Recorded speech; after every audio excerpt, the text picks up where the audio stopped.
have to be. You're not supposed to be on camera. Okay. So why you want to be on camera? No, you don't be on camera. All right, I am here at my brother's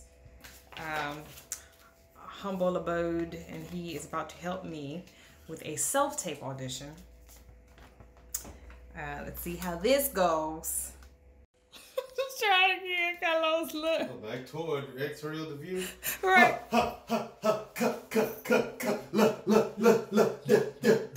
Delighted that he was fat. Delighted that he was old. Delighted that he don't know about that. Delighted that what he had was gold. How now, brown cow? Sing.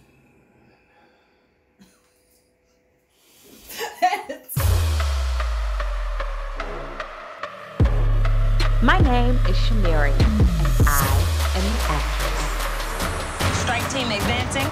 People think the life of an actor is all glitz and glamour, but what you don't see is the grit and grind it takes to make it in the entertainment business. Well, I'm pulling back the curtains and taking you behind the scenes of my life as an actor.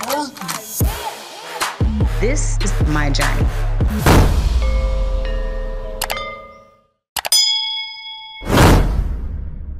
So, self-tape auditions are simply auditions where you film or tape the auditions yourself and submit them to casting. And typically how it works is when you get a self-tape request, casting will send you an email or a notification, and they will send you all the information with the breakdown, and they would give you a deadline. They would send you the sides or the scene from the script that they want you to perform, and you film it and send it off to them. Ideally, you want someone to read with you.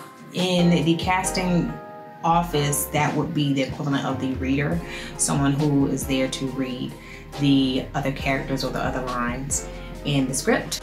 Oftentimes, the casting requests are sent short notice, so not always will you have time to find someone to read with you. And if you don't, it's fine. You can completely and totally record the lines, the opposing lines yourself, and play them back while you're performing the scene. And you can always do it that way. I do that quite a bit. A few key points to remember when it comes to self-tape auditions, or just auditions in general. Eyeline. Eyeline is so important. And the eye line, meaning being aware or conscious of where you're looking and making sure that the point that you're looking at, especially if that you're looking at your reader, or if you're reading with someone, or if you're not, this is especially important if you are working with a recording that you made with the lines.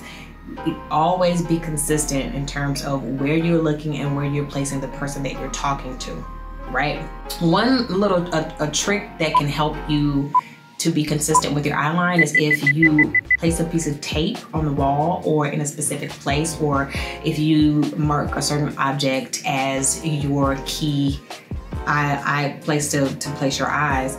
That helps so much with the consistency. Another note to be mindful of: Don't ever read your lines or say your lines to the camera. Never look directly into the camera.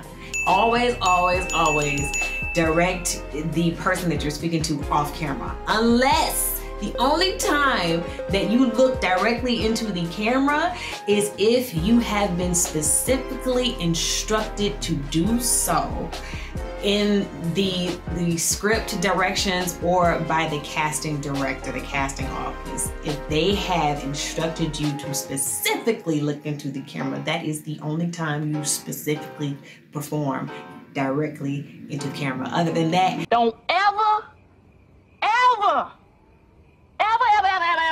perform, give your performance directly into the camera. Another exception is also for your slate. A slate is simply an introductory video that introduces you, who you are, what role you're reading for, and it gives the casting directors and whomever was watching a sense of your personality, who you are. So you don't ever want to deliver your slate like, my name is Shamaria, and I'm doing this. What? You always want to give a bit of personality. So always keep that in mind. Another vital tip, and I cannot stress this enough. Read the full breakdown. Read the entire breakdown. I mean, in its entirety. Every casting office is different in terms of their process of how they accept their auditions and how they file them. So a lot of times they are very specific in terms of they may want you to, for instance, some casting offices, they want your slate and your performance submitted in one file, whereas you have some casting offices, they want the slate as one file and the performance as a separate file, so you would be sending them two individual files. You also have some casting offices who have a specific way they want you to label or to title the audition.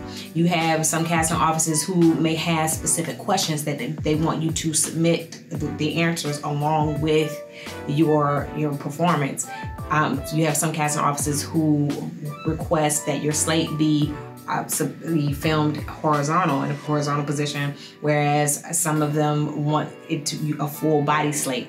You know, what a full body slate means is they want to see your whole body, like the full body of yourself. So you might want to film that if you're filming on your phone in a vertical shot.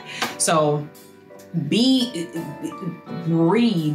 the full breakdown. I cannot stress that enough. Also, pay attention to the deadline, which is also in your breakdown. I can't stress that enough, because the last thing you want to do is to submit an audition past the deadline. If you are submitting your audition through a casting site, say for instance Casting Network or like Actors Access, if you submit your audition, you try to submit it past the deadline, a lot of times it'll give you an error message and say this audition submission has expired. So you won't be able to submit. Some casting directors, they have a specific email address they want you to email the audition to. A lot of times in those cases, if you are going to be late, or if you're late, or you know that you won't be able to submit by the deadline, you can a lot of times request for an extension. Yes, you can request for an extension. It doesn't always mean that the casting office will grant your extension, but at least you reached out and you made the effort. So once you've got all of your materials together, you've got your slate, you've got your performance together, once you've got all your audition materials together and they're ready to go, submit them all to the casting director and on to the next audition. Don't sit there and stress about it. Don't worry your nerves, run your blood pressure up and all that other stuff about it. Just let the chips fall where they may. And thank you guys for tuning in and watching. And I will leave you with this. Always be positive about you and the situation. One of the things that I always say, there have been many jobs that I have never gotten, but I've also never been rejected. It's not about me.